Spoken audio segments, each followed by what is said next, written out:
Eskubide zibil eta politikoen aldeko bategin eguna aurkeztu dute gaur goizean Bilbon. 3. urtez ospatuko da bategin eguna, irailaren 20an izango da, Altsasuko San Pedro zelaietan. Aldarria eta elkartasuna jaigiruan adierazteko ekimena egun osoan zehar izango da.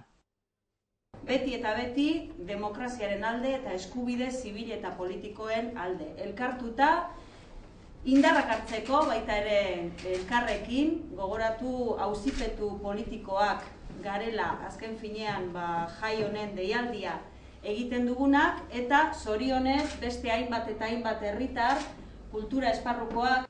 Oinarri politiko soietan eraikitako 3 auzitan epaitutako dozenaka lagun espetxeratu dituzte gaur arte.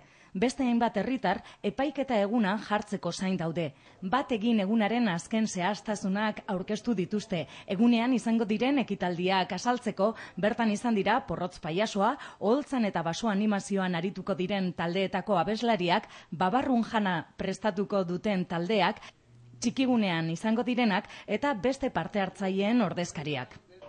Kutxi, Marilutxi, haupa, Amaika telebistako lagunok. Ni porroz naiz eta hemen nago bategin egunarekin bategiteko. Datorren irailaren 20an ospatuko dugu. Sekulako festa, Altsasuko San Pedro zelaietan. Eta talde pila bat izango gara.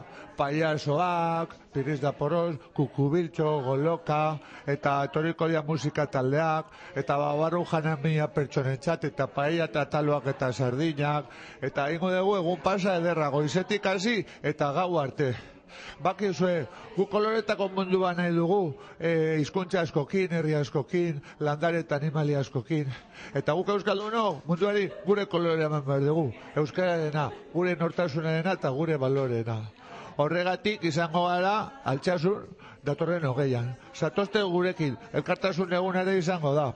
Eta bide batez, eman nahi eta gurbero bat, gaur gure artean ez dauden, Gorka Urbizu, Jor Maia, Estibaiez eta beste lagunei Madrilen daudelako. Beraiek ere kolorea ematen diote Euskal Herriari eta munduari. Muizu bat, beraiei eta muizu bat zuentzat. Haupa, Amaika gara!